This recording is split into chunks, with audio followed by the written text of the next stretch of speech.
बिहार के पूर्णिया से सांसद पप्पू यादव को हाल ही में लॉरेंस बिश्नोई गैंग के नाम पर धमकी दी गई थी। इन धमकियों के बाद पप्पू यादव सुर्खियों में।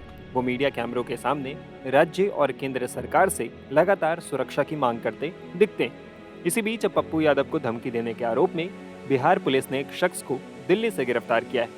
दरअसल पप्पू यादव ने एक सोशल मीडिया पोस्ट के जरिए लॉरेंस बिश्नोई को 2 टके का अपराधी बताया था और साथ ही कहा था कि अगर कानून इजाजत दे तो पूरे नेटवर्क को 24 घंटे में खत्म कर देंगे। इसके बाद उन्हें लगातार धमकियां मिलने लगी थी। पप्पू यादव ने बताया कि उन्होंने बिहार पुलिस के अधिकारियों से इसकी शिकायत की। अब पुलिस ने छानबीन के बाद एक शख्स को गिरफ्तार किया है। दरअसल पूर्णिया पुलिस अधीक्षक कार्तिकेय शर्मा ने हाट थाने में एफआईआर दर्ज कर मामले की जांच शुरू की थी। इस मामले में पुलिस अधीक्षक कार्तिकेय शर्मा ने बड़ा खुलासा किया है और दिल्ली से महेश पांडे नाम के एक शख्स को गिरफ्तार किया है। बताया जा रहा है कि पकड़े गए आरोपी ने अपना गुनाह कबूल कर लिया है। आरोपी ने जिस मोबाइल और सिम का इस्तेमाल किया था उसे भी कब्जे में ले लिया गया है। कार्तिकेय शर्मा ने यह भी बताया है कि आरोपी का लॉरेंस गैंग से कोई कनेक्शन नहीं है। कुछ दिनों से न्यूज़ में आ रहा था कि जो पूर्णिया के सांसद हैं माननीय श्री पप्पू यादव जी को धमकियां मिल रही हैं व्हाट्सएप के द्वारा और एक अन्य माध्यमों से। तो इसी में जो सूचना इकट्ठा हुई उसमें माननीय सांसद के द्वारा भी एक नंबर बताया गया जिस पे उनको कॉल आया था। ये नंबर दुबई का था, यूएई का रजिस्टर्ड नंबर था, जिसमें जो 971 का कंट्री कोड है 5013387776। इस नंबर से उनको सबसे पहले धमकी आया था और अन्य भी कई नंबरों से उनको लगातार धमकी मिल रही थी।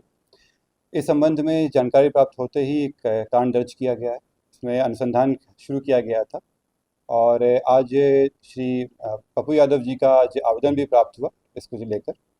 इसमें अनुसंधान चल रहा था। इसमें जानकारी पता चली कि इस मोबाइल में जो इस्तेमाल सिम था उसके थ्रू उनसे धमकी दी गई थी। जो सिम और मोबाइल रिकवर कर लिया गया है।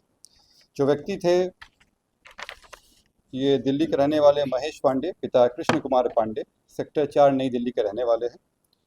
ये पूर्व में भी दिल्ली में कई जगह काम कर चुके हैं और कई माननीय लोगों से भी इनके साथ संबंध रहे हैं। इनके कईयों के लिए काम भी किए हैं। साथ ही एम्स और सेना के कैंटीन में भी ये काम कर चुके हैं, जो इनकी तरह बताया गया है। प्रारंभिक जांच में अभी यही आया है और इस व्यक्ति को गिरफ्तार कर लिया गया है। अभी हम लोग रिपोर्ट प्रस्तुत करेंगे। बाकी रिमांड पे लेने के बाद अन्य पूछताछ की जाएगी। दिल्ली से की गई गिरफ्तारी। कोई गैंग में शामिल? इनके द्वारा जो अभी तक आया है उसमें गैंग का कहीं से कोई नहीं आया है। इनके द्वारा बताया गया है कि ये जो न्यूज़ में इनका स्टेटमेंट देखे थे माननीय सांसद जी का, उसके बाद इनको लगा कि चूँकि कुछ दिन से अभी कुछ काम नहीं कर रहे थे तो इनको लगा कि इसमें किया जा सकता है। इनके भी संबंध कई लोगों से रहे हैं। माननीय सांसद के भी कुछ लोगों के साथ इनके कॉन्टैक्ट रहे हैं इसमें खुद में भी। तो अन्य जितने भी एंगल है उस पर हम लोग दिखवा रहे हैं इसमें। फिलहाल मैं आपको स्पष्ट कर दूं कि कई नंबरों से धमकी दी गई थी। जो पहला धमकी आया था जिसमें फ़ोटो भी शेयर किया गया था वो इसी नंबर से किया गया था, इन्हीं के द्वारा किया गया था। इसमें गिरफ्तारी हो गई है। अन्य मामलों में अभी अनुसंधान चल रहा है। ये तो दुबई का सर नंबर? ये दुबई का नंबर है। इनकी जो उनके द्वारा बताया गया कि इनकी जो साली हैं वो दुबई में रहती हैं। ये दुबई गए हुए थे और वहीं से ये सिम ले आए थे। संभवतः उन्हीं के द्वारा रजिस्टर्ड नंबर है। ये भी अनुसंधान का विषय है। ये ले आए थे और उसी पर नंबर चला रहे थे। कोई लॉरेंस बिश्नोई वगैरह तो ऐसा कुछ नहीं, अभी तक कोई ऐसा एंगल नहीं आया जिसमें इनका जुड़ाव उस तरह से रहा। डीपी लॉरेंस बिश्नोई का लगा? नहीं, ये डीपी नहीं लगाए थे, ये उनको फ़ोटो भेजे थे। ये व्हाट्सएप पे पहले इनको मैसेज किए, उसका जब कॉल उनके द्वारा नहीं उठाया गया तो ये मैसेज किए थे और फिर जब बात हुई तब धमकी दिया गया था। कितने लोग गिरफ्तार? एक व्यक्ति गिरफ्तार हुए हैं। मैं अभी फिर से कह दूं कि अभी और लोग हैं और नंबर से भी कॉल आया था जिसके भी जांच चल रही है।